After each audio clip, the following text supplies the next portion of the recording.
So the first reading and the gospel have a lot to do with hospitality, and I want to say in the just over 2 weeks that I've been here, I have received nothing but hospitality from all of you. So I want to say first, thank you for generously receiving me and making me feel loved and welcomed here.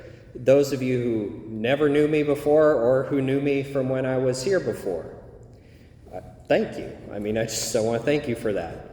And it's beautiful because there's a lot that the scriptures have to say about hospitality other than the first reading in the gospel. In the letter to the Hebrews, it talks about how people have unknowingly entertained angels, which is the point of what happened with Abraham in that first reading. He's got these 3 guests who are angels or messengers from the Lord Most High.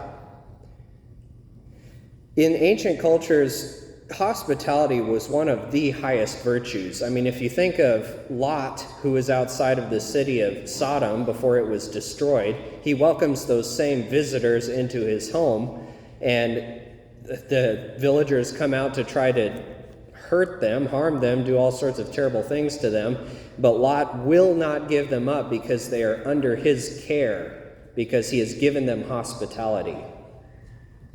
Even the rule of St. Benedict, if you've heard of the Benedictine order and St. Benedict, he says, treat guests like they are Christ themselves, or Christ himself.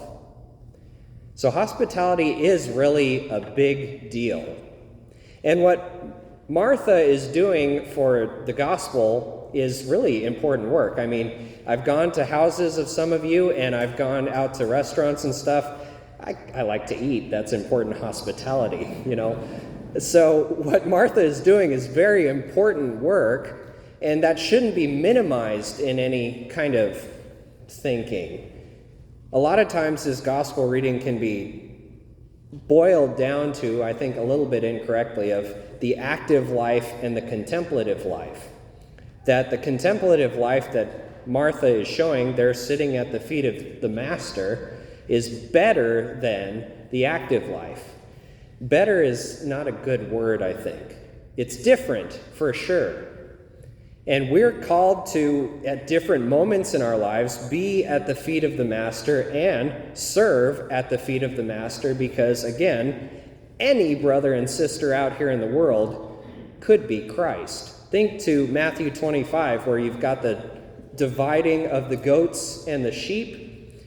I was naked and you clothed me, hungry and you fed me, a stranger and you welcomed me. Where did we see you, Lord? But in the least of my little ones. These are important things. One is not better than the other. We're called to both, largely. Some religious orders are called specifically to be sitting at the feet of the Master more than anything. And some religious orders, they feel very called to be out in the world and sharing the message. And every one of us falls in the same spectrum on all these things. The most important thing to keep in mind, no matter where you fall on the active or contemplative life spectrum, is where is your heart? I wonder what would have happened if Martha and Mary had switched roles that day for whatever reason. What if Mary had been the one busy about serving the Lord? I think she would have done it well. I could only imagine maybe Martha would have been sitting there at the feet of the Master and yelling out to Mary saying, hey, make sure to put this on the stove or take this out or whatever else. I wonder if she would have been so distracted that she wouldn't have paid attention to the Master right in front of her.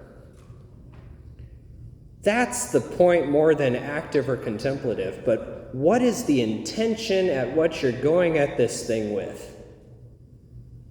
So when you pray, do it with your whole heart and focus on the Master because he is the only thing that's important. And when you serve with your whole heart because the person in front of you could be very well Christ himself.